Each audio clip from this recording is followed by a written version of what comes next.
Drejtoria Komunale e Rinisë, Sportit dhe Kulturës në Prizren mbrëm organizoi eventin për ndarjen e më të dalluarve në lëmi sportive, kulture dhe letërsi për vitin 2025.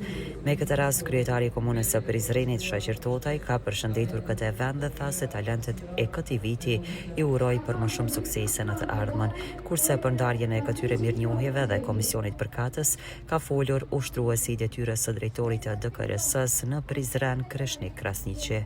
Ky vit na bashkërisht kemi shënuar shumë suksese, ne kemi ngritur nivelin e jetës kulturore artistike, kemi pas suksese në sport, kemi pas shumë të arritura, prandaj edhe jemi mbledhur sot këtu për me ju shpreh mirënjohjen tonë të gjithë atyre që kanë kontribuar që emri i qytetit të Prizrenit të ngritet më lart.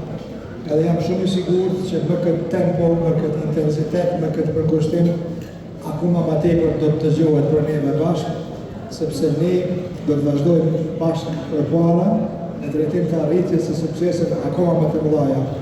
Ata janë zëri dhe shpirti i komunitetit tonë. Në rini, laureatët tanë janë energjia jone më e madhe, shpresa e së sotmes dhe garancia së nesërmes.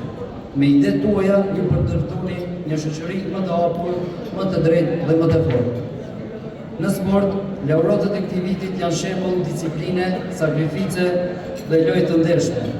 Ata na kanë bërë krenar me arritjet e tyre dhe na kanë kujtuar se sporti nuk është vetëm një garë, por edhe edukim, shëndet dhe bashkim. Kurse në ndarjen e mirënjohjeve bën bashkë me kryetarin e komunës Shaqir Totaj, nën kryetarin Kujtim Gashi, ishte drejtori Ademorina dhe Jona Hoxha i kandidate e të tjerë.